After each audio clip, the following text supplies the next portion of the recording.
Shopify grows with your business no matter how far or big you grow. From the launch your online shop stage to the first real life store stage, all the way to the did we just hit 1 million orders stage? Shopify is there to help you grow.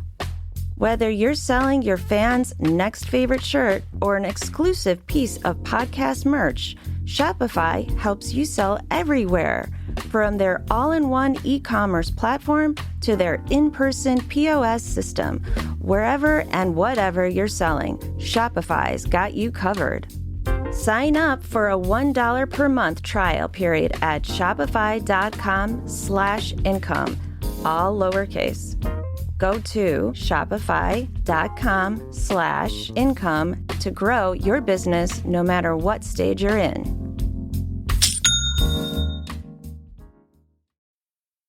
This is The Planted Runner. I'm Coach Claire Bartholic. The technology we use in our runs every day is really quite miraculous. We have advanced computers strapped to our wrists that beam data instantly back and forth to satellites orbiting the Earth 12,000 miles away. Not only can our watches tell us how fast and how far we're going, but it can detect our heartbeats, estimate training progress, and perhaps, most annoyingly, tell us we are somehow being completely unproductive on a run. But as great as the tech is, every runner knows what a mistake it can be to overly rely on their watch. From lost signals to inaccurate data to simply not wanting to stare at your wrist every 10 seconds. Eventually, most runners are going to want to learn by feel. Running by feel can seem like a lost art in our world of high-tech wearables, sort of like learning to write cursive in a world of computers.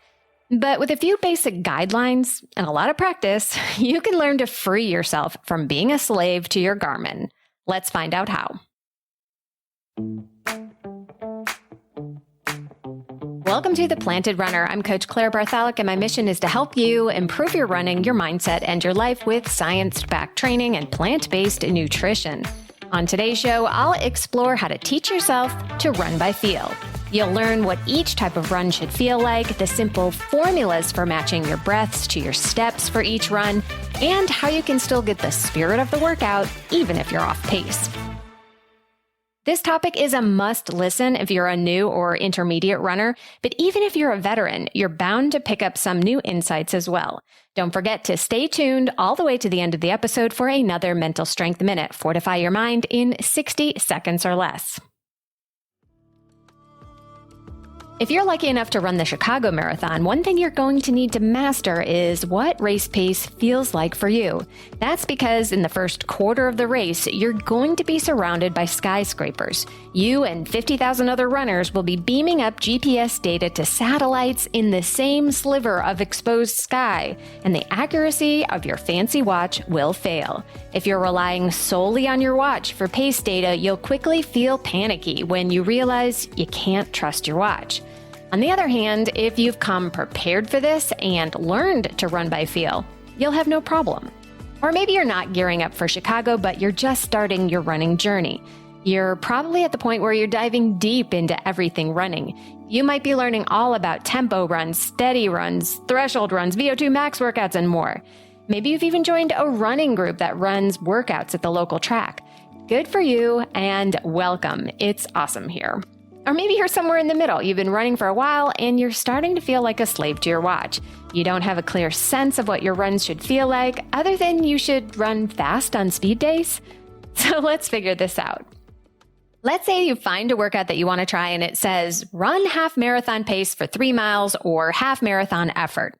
That's super helpful if you've just raced a half, but if you've never raced one before, what on earth does that feel like? Or what if you find a workout that simply says run medium effort? Well, that's not very helpful either.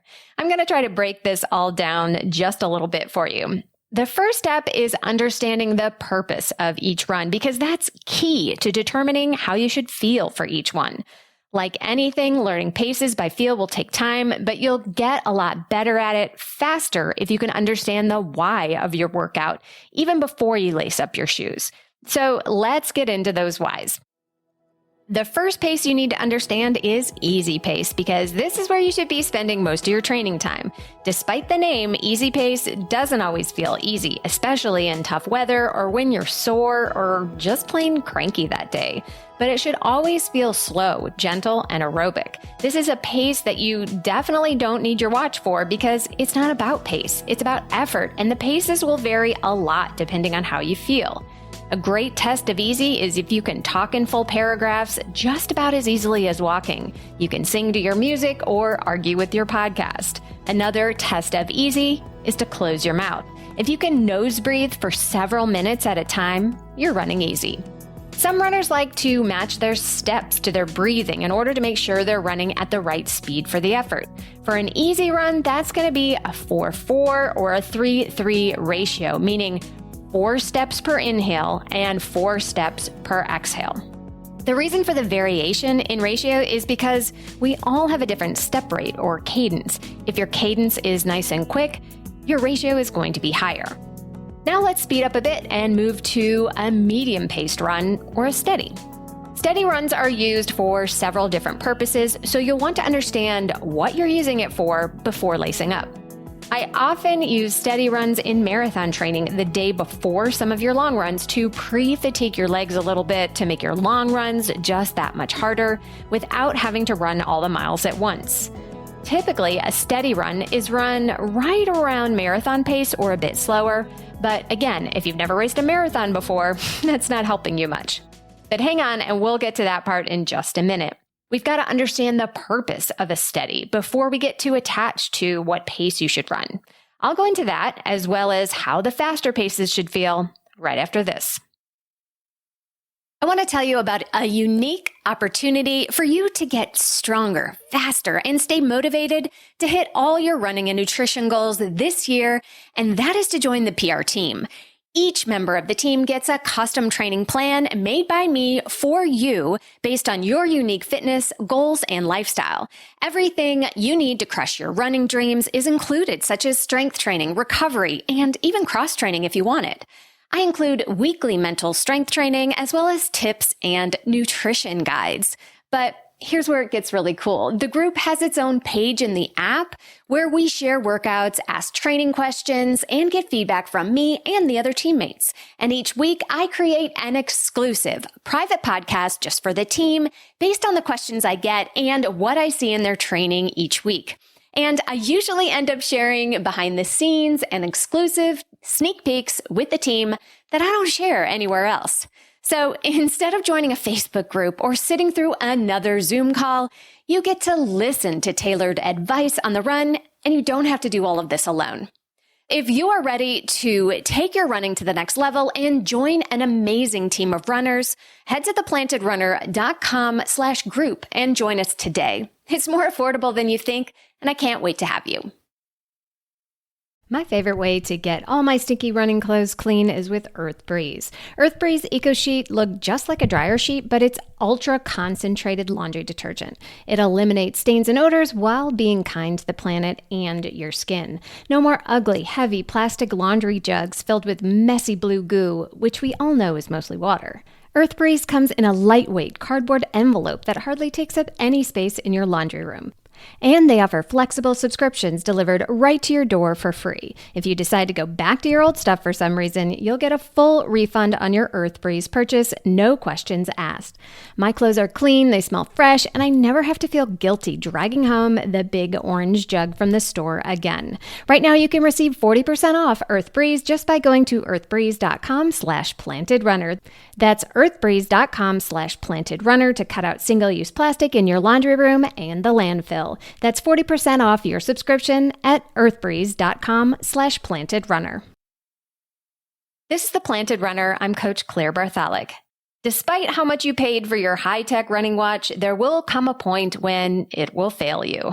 Whether it's in the high rises of a major city or on the track of your local junior high school, you will realize that it's not being 100% honest with you. I've already gone over how to feel your easy pace. Now let's get into the next gear up, the steady run. Running at your steady pace maximizes development of your aerobic threshold, which is defined as the fastest pace you can run while still remaining completely aerobic. That means your muscles have enough oxygen to produce all the energy that they need. If you go faster than that, you cross the threshold and the anaerobic system begins to engage. That can be useful for other workouts, which we'll see, but not the steady state. So why should you try to stay in the aerobic zone? If you want to run anything longer than a 5K, that will be your primary energy system. More than 85% of the energy needed for distances of 5K or longer comes from your aerobic system, so you'll want to get good at that. The more you can develop your aerobic system over months and years of training, the faster you'll be able to run over long distances. All right, now we know what a steady is for, but what does a steady feel like? The best way to describe it is medium to medium-high effort. You should be able to run a good chunk of your workout at that pace, but it's not exactly easy. It's around marathon pace, so that might be a pace that you could run for 3, 4, or even 5 hours. But if you're just starting out, I hope you're not out there running 3 to 5 hours at a time just yet. But maybe your normal run is, let's say, 30 minutes. I'll give you 10 minutes each for the warm-up and cool-down, so that only leaves you 10 minutes for speed work. When you're just starting out, your steady pace might be what you can do for those 10 middle minutes. But if you're already fit, or if you have a big aerobic engine from other sports, you might be able to run much faster than what I call a steady pace, so watch out for that. Medium-high effort is going to mean something different to every runner, so again, use your breathing as a guide to how it should feel. Steady runs should typically be performed while breathing at a 3-3 ratio, or 2-3, or 3-2. A 3-3 breathing rhythm is about 30 breaths per minute. Another way to test whether you're running somewhere in the range of steady pace is to try talking out loud. If you can maybe get 3 to 4 sentences out, but you can't talk off the ear of your running buddy, that's probably about right. If you can only blurt out 1 or 2 sentences before you start gasping for breath, you're running too hard. Next up is the tempo, or lactate threshold run. The tempo is a classic stamina building workout for distance runners. I define stamina as speed plus endurance. Running the wrong pace on a tempo, either too slow or too fast, is not going to give you the most bang for your stamina boosting buck, so let's take a look at that. Typically, a tempo run is going to be the fastest pace that you could run 40 to 60 minutes in a race setting. So that could be 5K pace or all the way up to half marathon pace for elite men. But your tempo pace will depend on the distance of the workout, because the longer the run, the harder that pace will be to sustain. If you're trying to run an hour-long tempo workout, for example, you're not going to be running your hour-long race pace, since that's far too hard in training. But if you're running a 30-minute tempo, you probably could. So what's the purpose of a tempo? Well, it can help if we call the tempo by its other name, the lactate threshold run. That's defined as the fastest pace that you can run without generating more lactate than your body can utilize and reconvert back into energy. Your body can only clear or reconvert a certain amount of lactate back into energy before it floods our system and contributes to fatigue. That's that burning feeling that you get in your legs when you run hard. If you want to learn to race faster, you must teach your body to clear lactate more efficiently, and that is done with a tempo run. But if you run the wrong speed for a tempo, you'll either produce too much lactate quickly by running too fast, or you'll not produce enough lactate by running too slow, and you won't be challenging your body. That is why it's critical you learn how to feel what tempo pace should be and not just rely on your watch.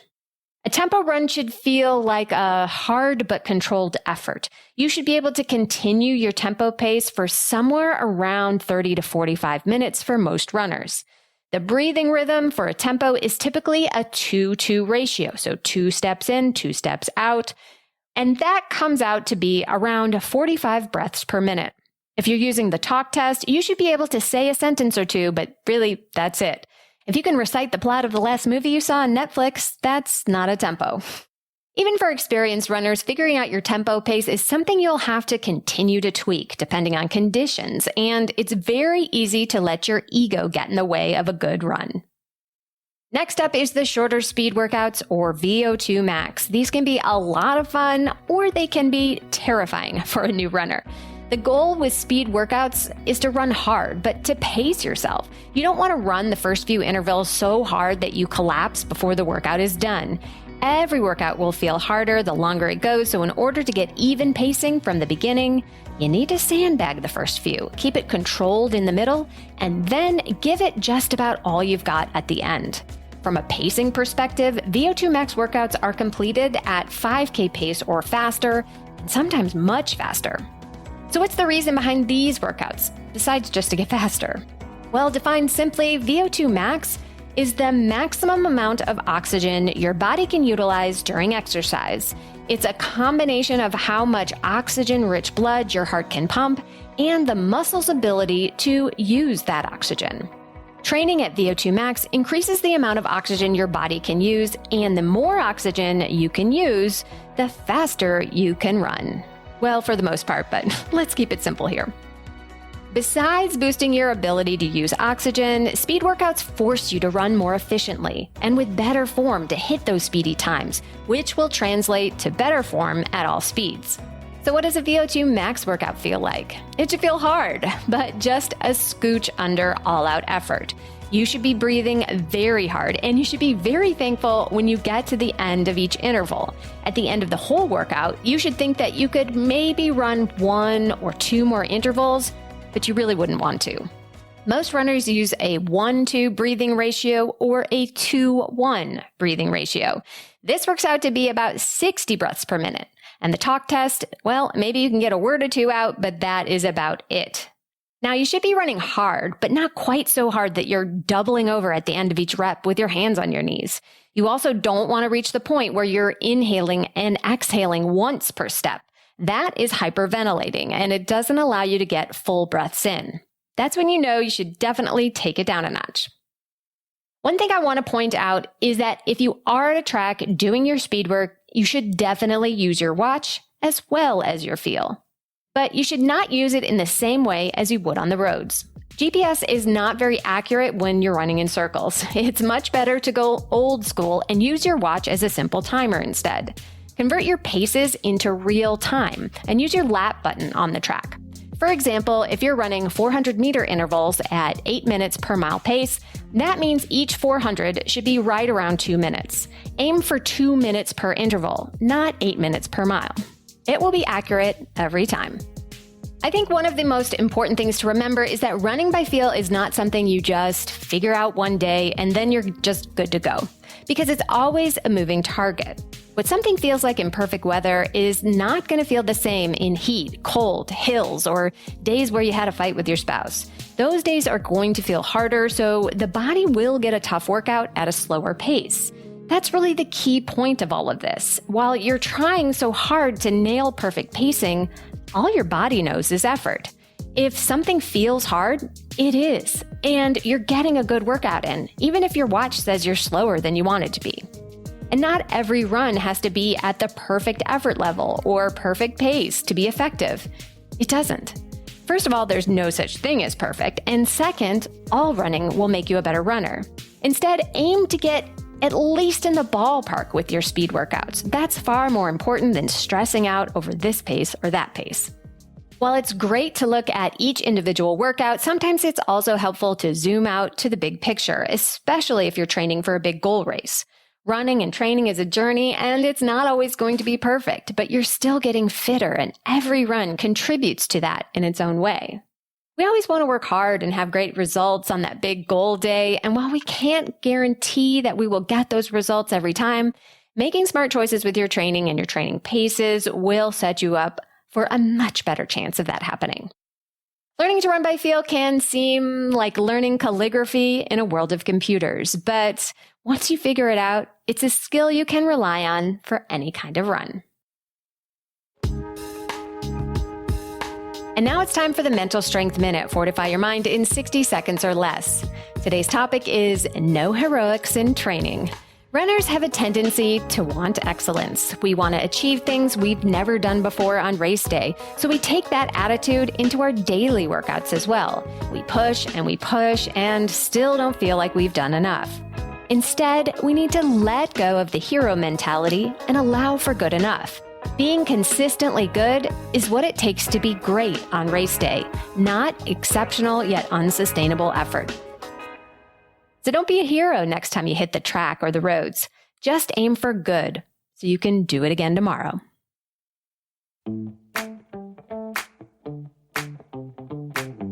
Thank you for listening to The Planted Runner, part of the Evergreen Podcast Network.